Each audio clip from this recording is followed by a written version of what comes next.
Oh yeah, because I'm busy and I work. Oh.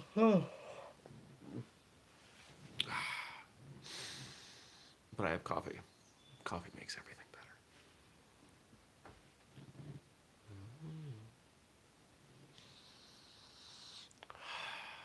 3, 2.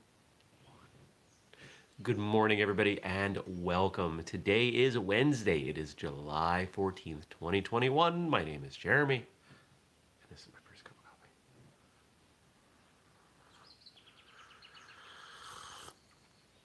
coffee. It's an absolutely beautiful morning. There's this perfect temperature breeze blowing around. Birds are chirping, and I can already tell this is one of those days I'm just gonna want to, not do much. But there's too much to do. You know what's supposedly happening today? Supposedly, I'm getting a shipment of sparring gear. Just black, head, hands, and feet. We're going to try to rebuild that part of the business through the website.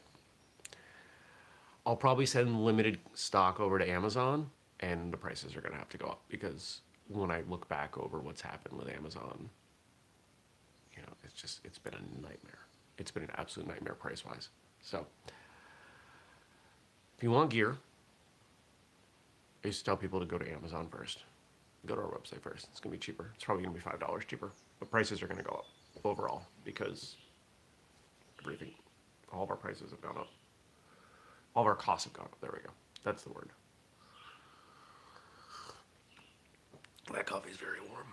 Well, yesterday was supposed to be a non-recording day, but it was a recording day. And it was a recording day. Now, had a great morning episode.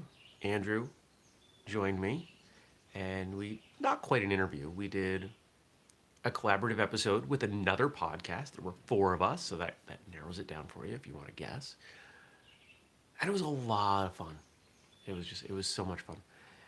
One of the things that's really cool about the fact that we've been doing what we do for so long is that if we invite someone to work with us, they usually say yes.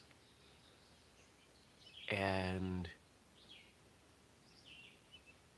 it's nice when people say yes. It's nice when you get to work with people you respect. There was another episode that was supposed to happen after. And keep in mind, we have a pretty well-defined process. People know calendar entries, all that stuff. No showed. And at least by the time I went to bed last night, no acknowledgement of that fact. That was really disappointing. Because this was somebody I had reached out to and I said, hey, you came on the show a few years ago, you're doing some big stuff, let's tell everybody about it. They're like, yeah, let's do it.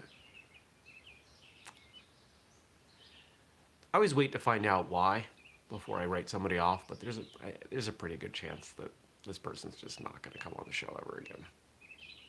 And it's sad to say that. But I don't like when people waste my time. It's disrespect. And then I thought I had an IT meeting, IT appointment in the afternoon, take care of somebody's work. But they had a baby. The baby came. So we're going to wait. It was funny because it's a family business, and it's one of the sons. He and his wife had a baby. And we obviously knew that this was a possibility when we scheduled this time. And he wrote me, and he's like, Jeremy, I'm sorry, we can't keep the appointment this afternoon. My wife had the baby. I was like, why are you apologizing? You had a baby. Like, talk about contrast, right? On the one hand, you've got somebody who no-showed on me. That doesn't make me happy. That's rude. It's disrespectful. And then you've got somebody who's had a baby and reaches out to say, I'm sorry I had a baby. I can't keep the appointment. Good morning, Stacey. I'm like, this is the best reason to reschedule. And even the father's writing to me like, I'm so sorry. I'm like, ultimately the grandfather. This might be his first grandchild. I'm not sure. And it's like, it's okay. Don't worry. This is a wonderful reason.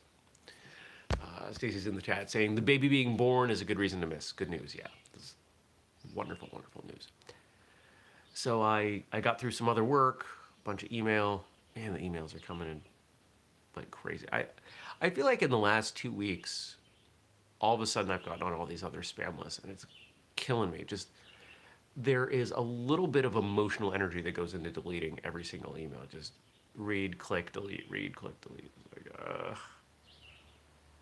it's exhausting.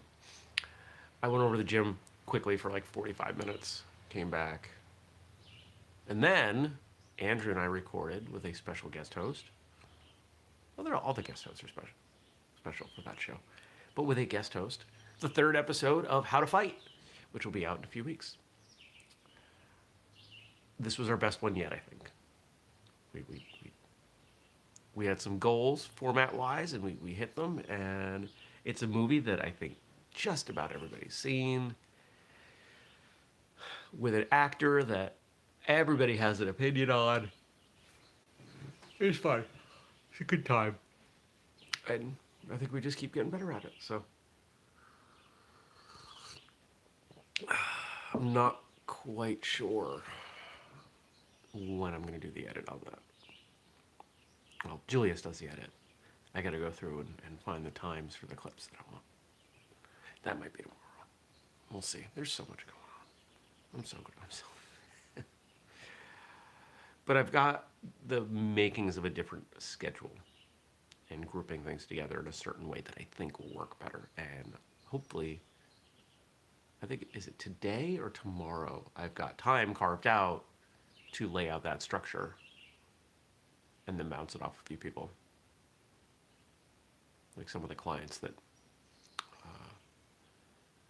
I know pretty well. And we'll go from there.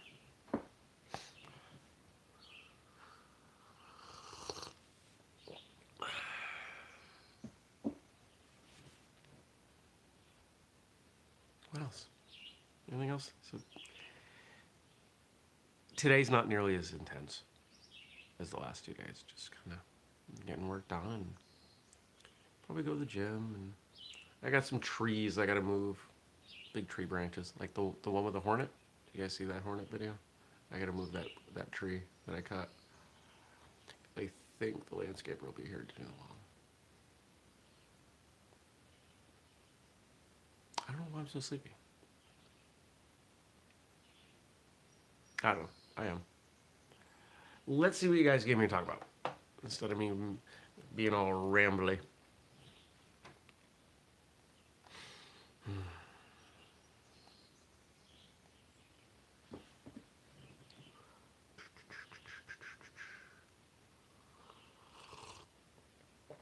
If you want me to talk about stuff, what do? You drop it in the comments after the show closes. Wow, look at all of these recommended videos that have nothing to do with anything. I like basketball, but I don't think I've ever watched basketball highlights on YouTube. I'm not sure why they're recommending that to me. July is Independent Retailer Month.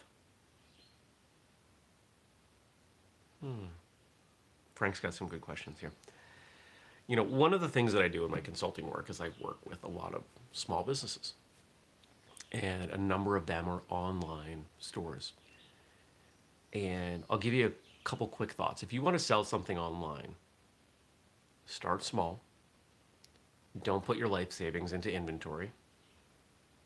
Recognize that you have to not only provide value and show the value of the product, but you have to convince at least some people that that product that you sell is better than any other alternative. It can't just be, oh, it's also here. There has to be some distinctive value proposition that shows this is the best thing available for you. Because if they don't think that, they're not going to buy it. If they think that, they might buy it. The key to business is getting enough people to think that you can make money.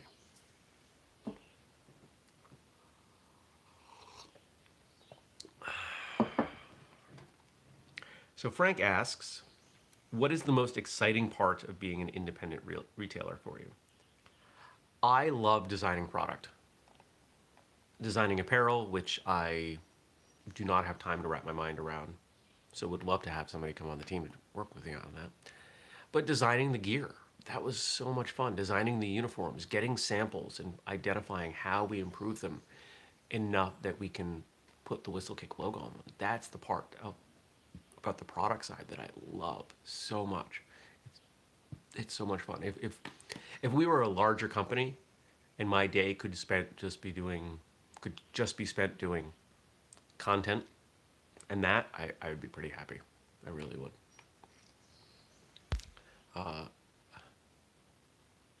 Stacy says you have to provide connection and experience. Yeah, people want to feel good about what they're buying. And there is a place for connection and experience over product, like Tom's Shoes is a great example of that. They had a really compelling story. And if you don't know the story of Tom's Shoes, you might want to look it up. But the short version is Tom's Shoes, for every pair of shoes you bought, they would donate a pair to, I believe, they would donate a pair. The where, I think I remember, but instead of guessing, because it doesn't change anything.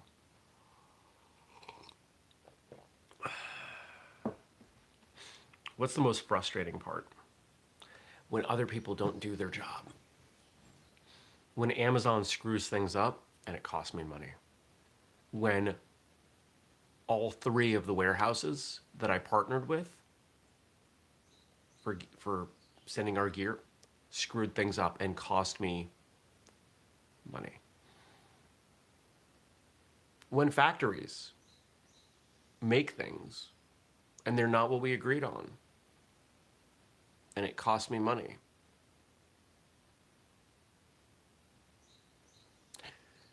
When customers buy things on Amazon and then return things aren't even what they bought, so I'm left holding a pair of old Century boots. That costs me money. I don't like that. It was a big part of why I'm really pulling back on Amazon. When you add it all up, it's the margins are not good.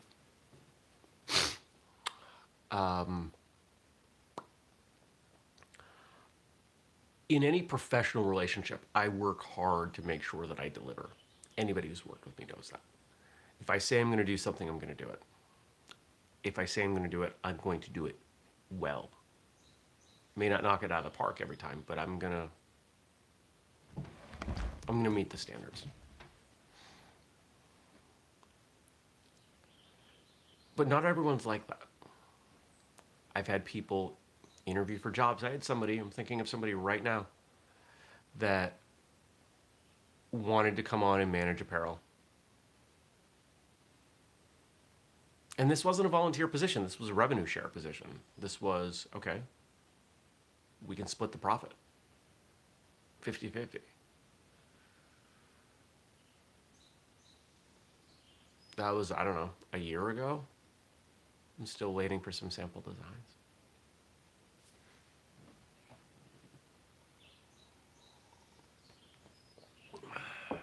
This is why I'm so thankful and loyal to the people on the team who do the things that they say they're going to do. This is, and there are too many to name. We have a great team. We really do. And a lot of people are putting in a lot of time for nothing more than either their personal enjoyment and dedication to the mission, and or hope for future profits. I don't have agreement signed with anybody. Just have verbal. Yeah. If the thing that I'm working on with you makes some money, I will share some of it with you. We'll split it.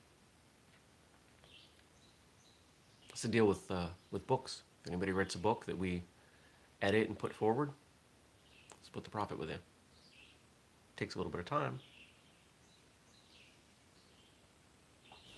We'll do it. What else we got? Smaller independent retailers are frustrated with Amazon. I didn't even read that part ahead. Do you think that out of the frustration, alternatives will emerge?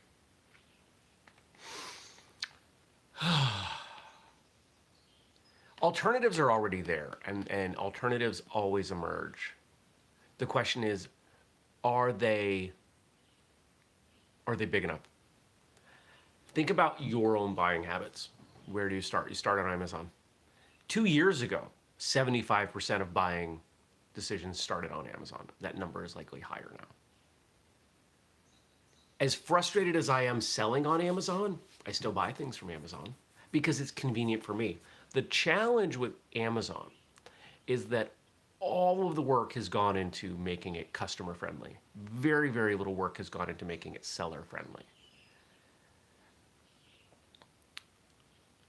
And so you have to have enough margin that, when somebody returns junk intentionally, I can just throw that away. And by the way, I paid for the privilege to have that shipped back to me. That it just adds up. You just have to make sure that whatever you're selling is at a high enough price. And we kind of barely were. There are a lot of businesses on Amazon that, when all is said and done, they're making 3%. That works if you're doing a few $100,000 a month. Doesn't work if you're doing, a few $1,000. And we tried to scale. I mean, that was the hope. We had 1 month where we did $28,000 in gear. But for other reasons around that I won't get into, that wasn't sustainable.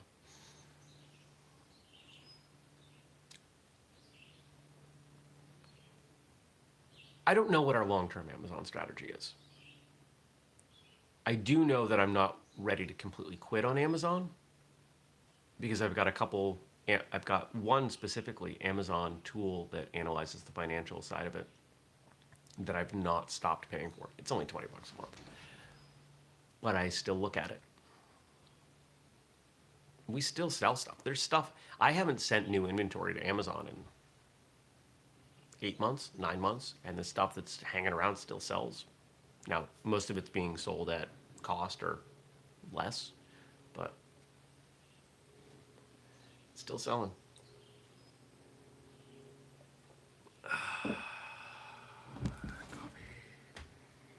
My favorite thing about Amazon as a customer is the subscribe and save. I don't know if you do that, but for a lot of the things that I use, like razor blades, protein powder. What else is on there? Those are two good examples. I swapped out one of the protein powders that I get. Last night, it took me 90 seconds. It's pretty convenient.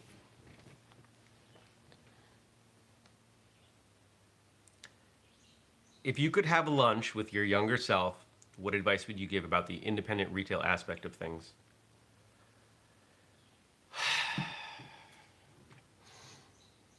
So there have been a couple things around what we sell that I wish I had known. One of them is I expected the fact that we made a better product to be enough for both individuals and schools to buy. It was not. Individuals, if I made it easy for them, like going to tournaments. The only other people who buy from us are people who see an ad occasionally. We do have some ads that float around the internet. You may have seen them. Or people that have a personal relationship. They feel tied to the brand in some way because of, like this show or martial arts radio or something else. Schools, there are two things going on there. One, there are a lot of schools that make money on gear, and they wanted their logo on it. It's like we don't do that. Sorry. If you buy a pair of Nike sneakers, they're not going to have the logo for the school basketball team on them. It's just not how that works. I'm not trying to be what others doing. I honestly, Nike is the role model for what we're doing. You want to see what we're trying to do, go learn Nike's history. Read Shoe Dog by Phil Knight.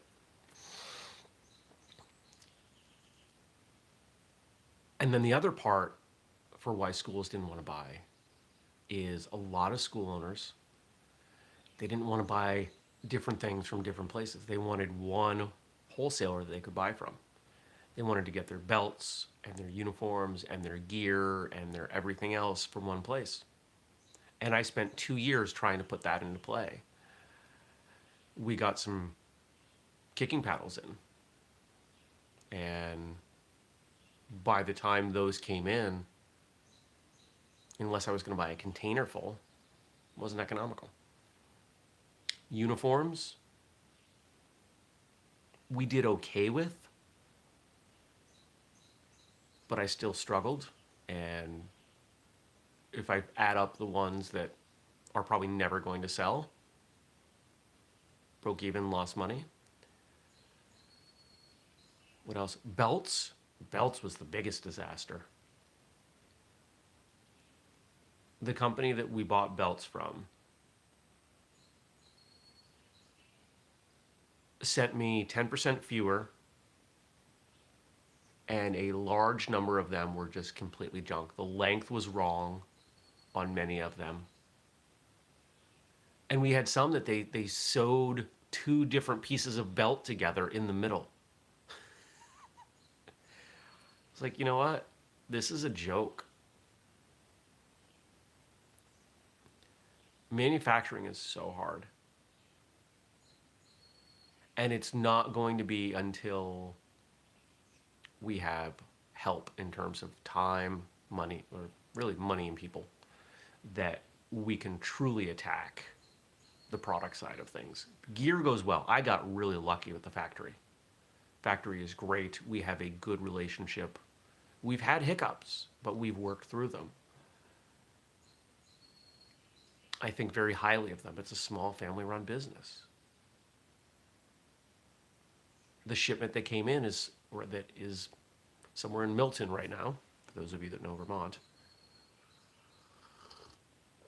The shipment that I should be getting today, by the time everything comes in, somebody buys it and I mail it out, we're probably going to break even. It's a really small order. And I'm taking a risk with it to see, is the world ready to buy sparring gear again? Because, when the last shipment came in, just before COVID, I got murdered on that. All this gear came in, I shipped it off to Amazon. From my old warehouse that, screwed things up royally. 3 of 3. The first one wasn't that bad. They made some mistakes, but most of the problems with that one were, the hurricane that destroyed the town.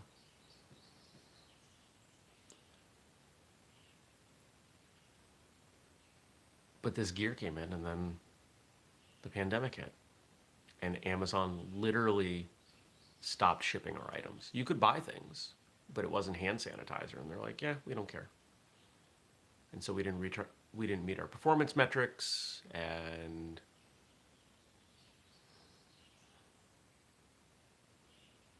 that killed me. So, welcome to being a business owner.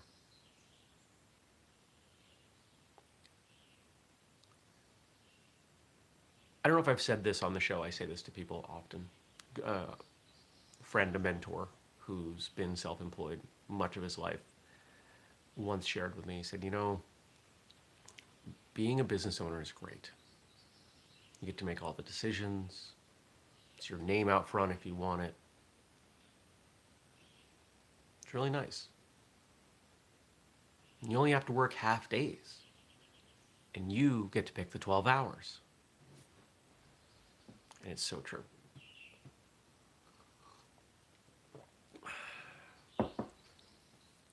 TV and movies have given us a false understanding of what being an entrepreneur is. They put out the stories of all of these successful businesses, but they don't put out the stories of the far greater unsuccessful businesses. The only reason we're still around is because I refuse to quit. I do not give up. just my nature. I will continue to find ways forward. I will continue to find ways to keep this business afloat, pay down the debt that we have incurred, get us into a better financial position, continue to take appropriate risks, and hope that someday along the way, the martial arts community will realize what we're doing and why, and more people will continue to pay attention. Thanks for watching. Thanks for letting me say these things. Frank, I appreciate you asking these questions. There's a lot of martial arts tie to all of that. I could spend a few minutes relating that back to training and everything, but I'm going to guess that most of you can connect those dots for yourselves. If there's something you want me to go deeper on, don't be afraid to ask. Drop it in the comments, and I'll talk about it tomorrow. Yeah. All right, I'm going to go drink way more coffee. Look, this is how little coffee I drank today. That's it.